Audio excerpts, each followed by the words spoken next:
Audio Jungle.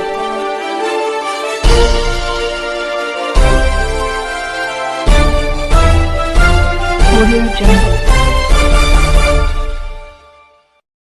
अभी आप देख रहे हैं कंचन न्यूज। इसे लाइक, शेयर, सब्सक्राइब करना ना भूलें ताकि न्यूज का नोटिफिकेशन सबसे पहले आपके पास पहुंचे। अब चलिए खबरें विस्तार से। 75 साल में सबसे ज्यादा कभी मिली है तो नरेंद्र मोदी जी की सरकार में, तो मोदी सरकार में उसकी गारंटी हुई है। और ये फ्रीडम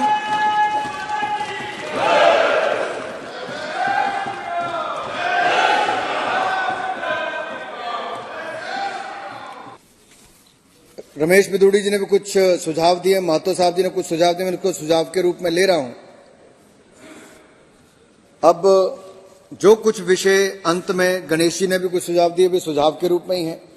गणेश जी ने कहा कि न्यूज लेटर अगर कॉलेज निकालता तो क्या।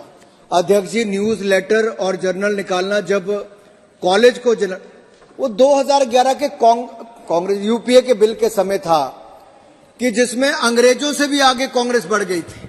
माननीय सदस्यगण, अब हम 17वीं लोकसभा के 14वें सत्र की समाप्ति की ओर आ गए हैं। इस सत्र का आरंभ 4 दिसंबर 2023 को हुआ था। इस सत्र में हमने 14 बैठकें की जो 61 घंटे 50 मिनट तक चली। सत्र के दौरान कुल 12 सरकारी विधेयक लोकसभा में पुनर्स्थापित किए गए। सत्र के दौरान कुल 18 सरकारी विधेयक लोकसभा में चर्चा के बाद पारित किए गए। सभा द्वारा पारित किए गए कुछ महत्वपूर्ण विधेयक इस तरीके से हैं। भारतीय न्याय संहिता 2023, भारतीय नागरिक सुरक्षा संहिता 2023, भारतीय साक्ष्य बिल 2023, केंद्रीय वस्तु एवं सेवा कर संशोधन विधेयक 2023, दूरसंचार विधेयक 2023। सत्र के दौरान 12 दिसंबर 2023 को वर्ष 2023-24 के लिए अनुदानों की पूरक मांगे तथा वर्ष 2020-21 के लिए अनुदानों की एक्सेस मांगों पर मतदान द्वारा उन्हें पारित किया गया। सत्र के दौरान कुल 55 तारांकित प्रश्न पूछे गए। सत्र के दौरान नियम 377 के अधीन कुल 265 मामले उठाए गए। शून्यकाल के दौरान कुल 182 मामले उठाए गए। सत्र के दौरान लोकसभा विभागों से संबद्ध स्थायी समिति के 35 प्रतिवेदन सभा में प्रस्तुत किए गए।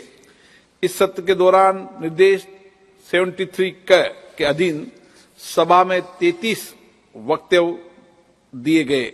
इसके अतिरिक्त माननीय संसदीय कार्य मंत्री द्वारा भी एक वक्तव्य दिया गया। सत्र के दौरान प्रश्नों में शुद्धि करने वाले 2 वक्तव्य सदन की पटल पर रखे गए। सत्र के दौरान कुल 1930 पत्रों को सदन पर सभा पटल पर रखा गया। लोकसभा के इस सत्र की कार्य उत्पादकता लगभग 74% रही। माननीय सदस्यगण, दिनांक 18 दिसंबर 2023 को श्रीलंका की संसद के अध्यक्ष के नेतृत्व में वहां के संसदीय शिष्टमंडल का सभा ने स्वागत किया। उन्होंने सभा में विशिष्ट जगह बैठकर सभा की कार्रवाई भी देखी। माननीय सदस्यगण, मैं सभा की कार्रवाई को पूरा करने में सभापति तालिका में शामिल माननीय मेरे साथियों को उनके योगदान के लिए आभार व्यक्त करता हूं। मैं माननीय प्रधानमंत्री जी का, संसदीय कार्य मंत्री जी का, विभिन्न दलों के नेताओं का और माननीय सदस्यों के प्रति भी उनके सहयोग के लिए अत्यधिक आभारी हूं। मैं आप सभी की ओर से प्रेस और मीडिया के मित्रों को भी धन्यवाद करता हूं। इस अवसर पर मैं सभा को प्रदान की गई समर्पित और त्वरित सेवा के लिए लोकसभा सचिवालय के महासचिव और अधिकारियों तथा कर्मचारियों की सराहना करता हूं। मैं सभा की कार्रवाई के संचालन में सम्मिलित एजेंसियों को उनके द्वारा प्रदान की गई सहायता के लिए भी धन्यवाद देता हूं। 75 साल में सबसे ज्यादा कभी मिली है तो नरेंद्र मोदी जी की सरकार में, तो मोदी सरकार में उसकी गारंटी हुई है। और ये फ्रीडम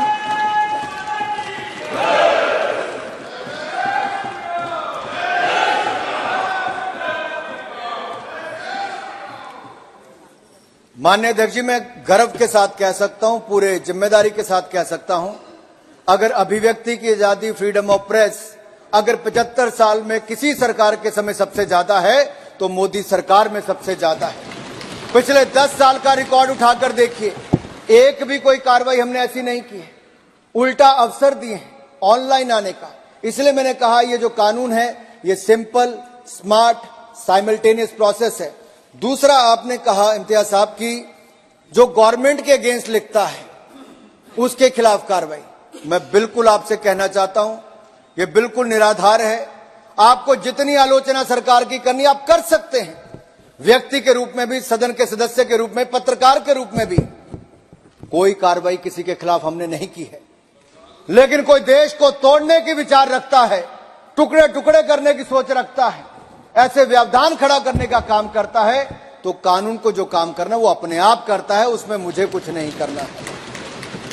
दूसरा, आपने कहा कोविड में कितने लोग मरे, आपने कहा लोग नहीं, खराब परिस्थितियां थी।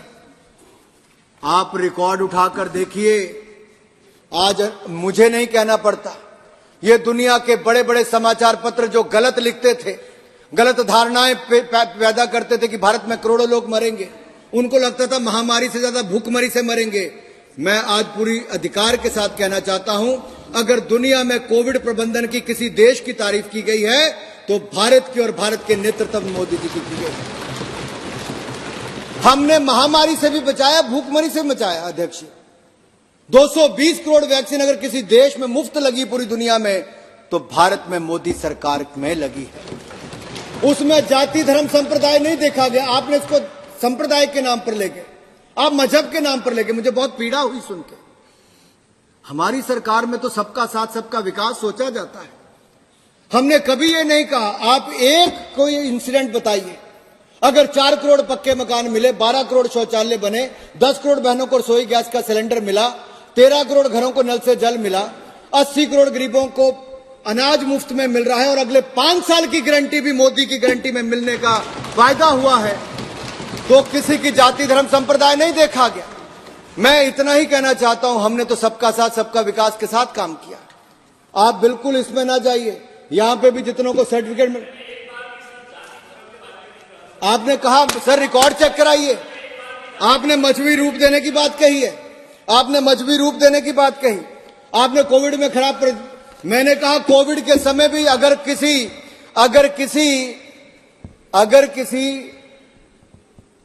रिपोर्टर की मृत्यु भी हुई तो उसको 5 लाख रुपए मदद देने का काम मोदी सरकार के समय हुआ। आपने कहा अखबारों को जिंदा रखना चाहिए, मैंने कहा जिंदा के लिए हमने बढ़ाने का काम, रिकॉर्ड रजिस्ट्रेशन हम लोग ऑनलाइन कर रहे हैं और बाकी कर रहे हैं। आपने कहा 1120 रुपए का सिलेंडर, आप गलत कह रहे हैं। जितने उज्ज्वला योजना के लाभार्थी हैं उनको 1120 नहीं 630 रुपए का सिलेंडर मिलता है, और ये मोदी की गारंटी के कारण मिल रहा है। बाकियों को 920 रुपए में मिलता है। ऐसा ही नहीं, आपने कहा डिजिटल मीडिया को तो मैंने कह ही दिया। आपके कुछ और प्रश्न थे। आपने जो मजहब की बात की मैंने उसका भी उत्तर दे दिया। हमने पहले भी कहा कि इसको, चलिए डिबेट नहीं करिए प्रधानमंत्री जी प्लीज। नो।